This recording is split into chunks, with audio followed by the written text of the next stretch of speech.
Hey everyone, it's Thursday, so let's talk about some more good chocolate.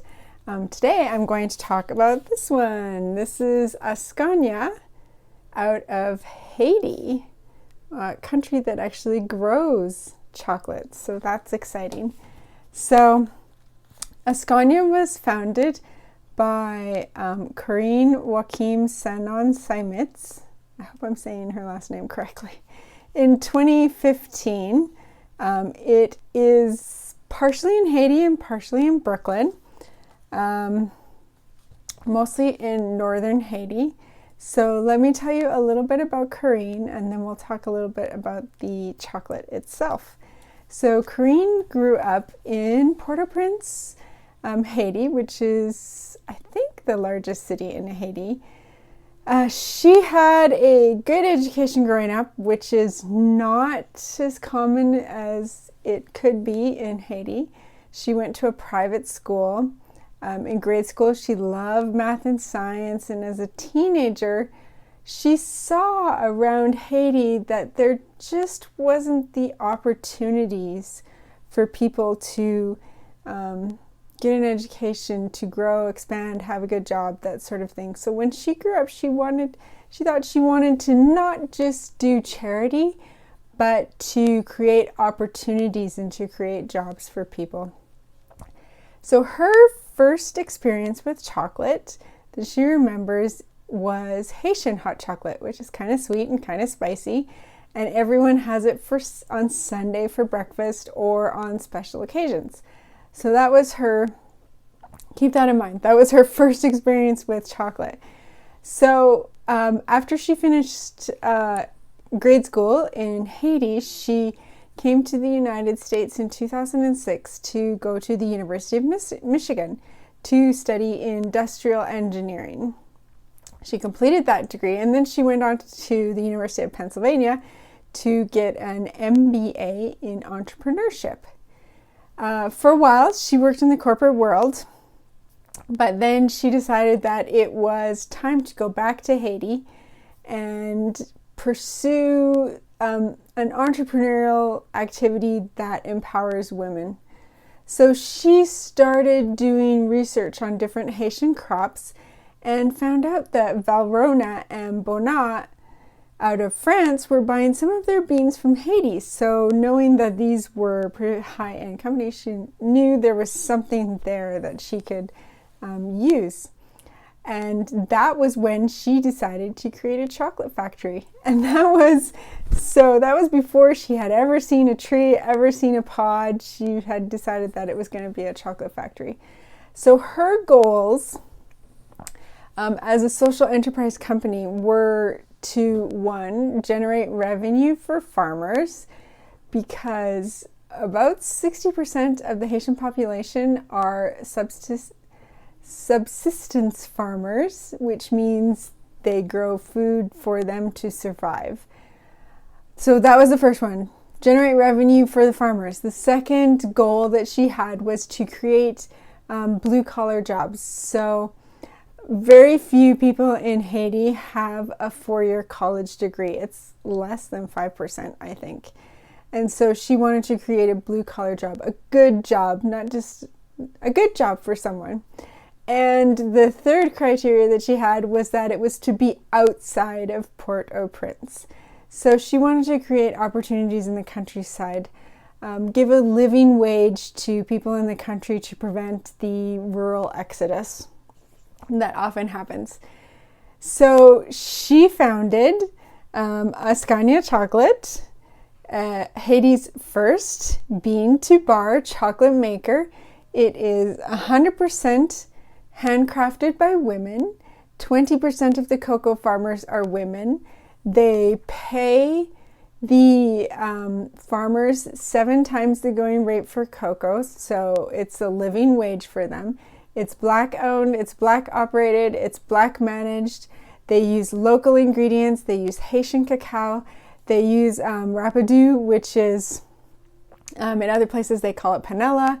It's unrefined cane sugar, they are child-free labor. What else? They as far as I know, they buy wet beans and they do the fermentation and drying themselves. Let me think what else I want to tell you about that. They are in northern Haiti in a town I'm not even going to attempt to pronounce. Let's just call it northern Haiti. So it's a more rural part of Haiti. Okay, so that's all I want to tell you.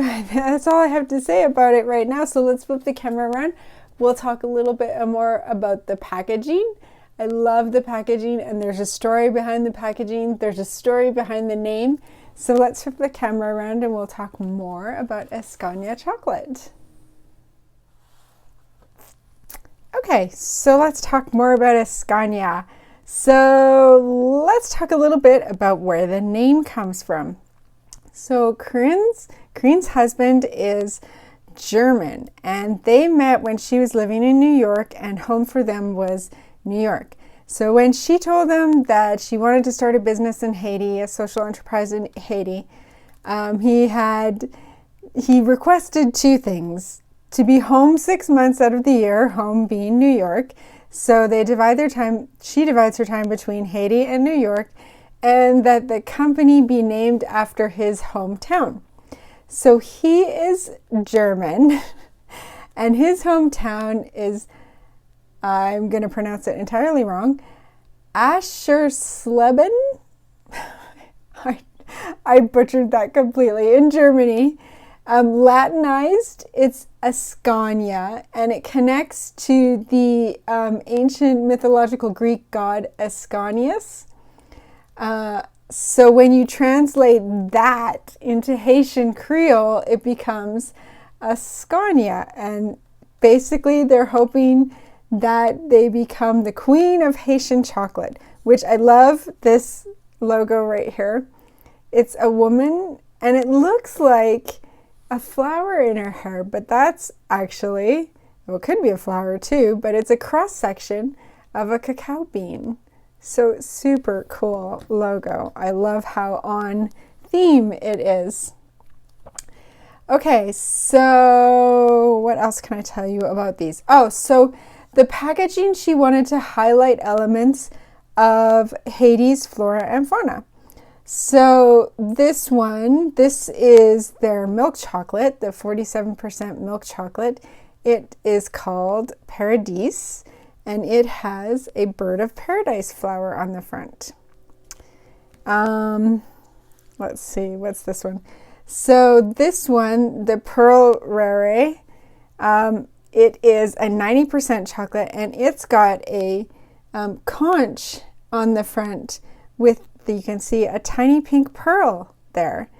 And it's rare because only 1 in about 20,000 conches have a pink pearl in them. So it's kind of bringing it back to how this is rarer cacao, and it's unique and different and exciting. So that's their 90% bar. The Bouquet Vert is, this one has a white wildflower that's native to Haiti on it. And this is the one we're going to open today. This one it's a lime chocolate. It's a 65%. What else do I want to tell you about this? Okay, so we talked about how, let me see, I'll open this while maybe let's take a look at the back first. So the actual name, so Haiti, they speak French in Haiti. So the official name of Askanya chocolate is Le Chocolateries Askanya, Haiti's first bean to bar company. They work with Haitian growers. Let's see what else. So the ingredients are Haitian cacao, Haitian cane sugar, rapadou, and Haitian lime zest. So all local ingredients. It's harder to source local ingredients. So all their products are natural. You see, she's got no preservatives or anything in there. So that's part of what makes these kind of bars more expensive, because they're not adding preservatives that make them have an infinite shelf life. See, there's the name of the town that I don't even want to try and pronounce in Northeast Haiti. So if you're ever in Haiti, that's where to go to see it. Again, it's all made in Haiti, so that brings some of the value back into the country. It's some of the economic value back into the country itself. Again, a 65% cacao. All right, let's open it up and see what's inside. There's a lot of challenges to making a bar at origin. As I'm sure Corinne would tell you, there's a lot of logistical challenges of just like getting infrastructure and shipping and all of that, especially when she's doing it in rural areas. She actually started off by converting, I believe it was her grandparents' house or garage into a part of her chocolate factory. So there's a lot of challenges doing it at origin, but it does bring a lot of value back to the origin. Oh, nice. This looks like a nice dark bar. Again, they've got the flower slash cross section of a cocoa pod on there. It's got a nice shine to it. You guys can see that shine, right? It looks like it's tempered beautifully. Let's see if we can hear. Oh, it smells really good too, you guys. I wish there was smell-o-vision. Oh, I can smell the lime and the cocoa. Let's listen for the snap. Oh, a nice snap. Woo! That's got a good sharp snap to it. Okay, so I'm going to, what I'll do is, I already told you what I'm smelling right now, so it's got a good aroma to it. But when I warm up the cocoa butter a little bit, because cocoa butter melts near body temperature, it will release some of the aromatics, and I'll get to smell it more. And then we'll taste it, and then we'll talk about what we can taste and smell in this bar. Okay, so when I taste this, it's got a little bit of a, it's not like a smooth European cacao where you have that extra cocoa butter. It's got a little bit of a grit to it. It smells, you can definitely smell the cocoa and the lime, but it's not like lime juice. It's definitely lime zest, because you can get a little bit of the bitterness of the pith coming through. So it feels like it's lime zest versus lime juice, which makes sense because anything watery is going to mess with your chocolate. When I taste it, it's got a little bit of a mouthfeel to it, so it's a little bit not gritty, but it's not unpleasant, but it does have a mouthfeel to it. It has very slow melt, so you have a long time to get the flavors. The lime definitely is the major flavor, and I have a hard time picking out notes in the cocoa. So the lime is definitely the major flavor, and in the aftertaste I get, it's almost like you're eating a candied lime but no sugar, where you've still got that little bit of the white pith in there that gives you, you get the bite of the lime, but you also get a little bit of the bitter of the pith that's left in my mouth in the aftertaste. So definitely an interesting bar. It's very unique. I don't think I've had anything like that before. Interesting.